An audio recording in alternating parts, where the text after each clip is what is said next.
বাচ্চা মানুষ বলো দেখি, রাত্রি কেন কালো? সূর্য বলো কোথা হতে পাইল এত আলো? ফুলগুলো সব নানান রকম কেমন করে হয়? পাতাগুলো সবুজ বটে ফুলের মতন নয়। দুধ কেন এত সাদা, মরিচ কেন জাল? আমগুলো সব পাকলে পড়ে কেমনে হয় তালাল? আমরা সবাই বাস করি ভাই এই দুনিয়ার রঙ্গে, হাতের রেখা আর চেহারা মিলে না কারো সঙ্গে, আর মিলে না কথার ধরন আঙ্গুলের টিপ। আল্লাহ তাআলা একজন আছেন প্রমাণ হলো ঠিক। আল্লাহ তাআলা একজন আছে না নাই? এই আল্লাহ তাআলা আপনাকে আমাকে তৈরি করলেন, ডেকে ডেকে বলেন গোলাম তোমাদেরকে আমি আল্লাহ তাআলা অত্যন্ত অবয়ব, সুন্দর অবয়ব দিয়ে তৈরি করলাম। এর মৌলিক কারণ হলো কেন আমার আল্লাহ তাআলা তৈরি করলেন। সূরাতুজ জারিয়াতের 56 নম্বর আয়াতের মধ্যে আমার আল্লাহ স্পষ্ট করে ঘোষণা করে দিয়েছেন, এত সুন্দর করে আমি আল্লাহ তোমাদেরকে তৈরি করার কারণ হলো বান্দা, ওয়ামা খালাকুতুল জিন্না ওয়াল ইনসা ইল্লা লিয়াবুদুন।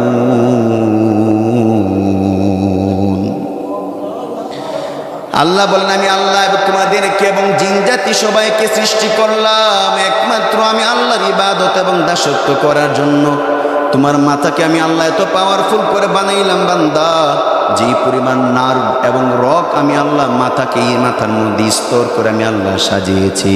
এই মাথাগুলোকে, এই মাথার রগগুলোকে যদি দুনিয়ার বিদ্যুতের সেই যে তারগুলো আছে তার দ্বারা যদি কনভার্ট করা হইতো, তাহলে 100 তলা বিল্ডিং একজন মানুষের মাথার রগ দিয়া ভরে যাইত। দুনিয়াতে শুধু সংসার করার জন্য আমি আল্লাহ তোমাদেরকে বানাই নাই। বাজারে খুশ গল্প বন্ধু বান্ধবের সাথে করবে এই জন্য আমি আল্লাহ তোমাদেরকে বানাই নাই। বিবি বাচ্চার সঙ্গে ঘর সংসার করবে এর জন্য আমি আল্লাহ শুধু তোমাদেরকে এই কারণে বানাই নাই। বানিয়েছে মৌলিক কারণ হলো তোমরা ইবাদত করবে, কোরআনের মতে চলবে, হাদিসের মতে চলবে, আমি আল্লাহর পথে চলবে, আমার নবীর তরিকাগুলো পরিপূর্ণভাবে তোমরা অনুসরণ করবে। এই জন্যই তো আমি আল্লাহ তোমাদেরকে অত্যন্ত সুন্দর করে বানিয়েছি। কথা বলেন ঠিক কিনা?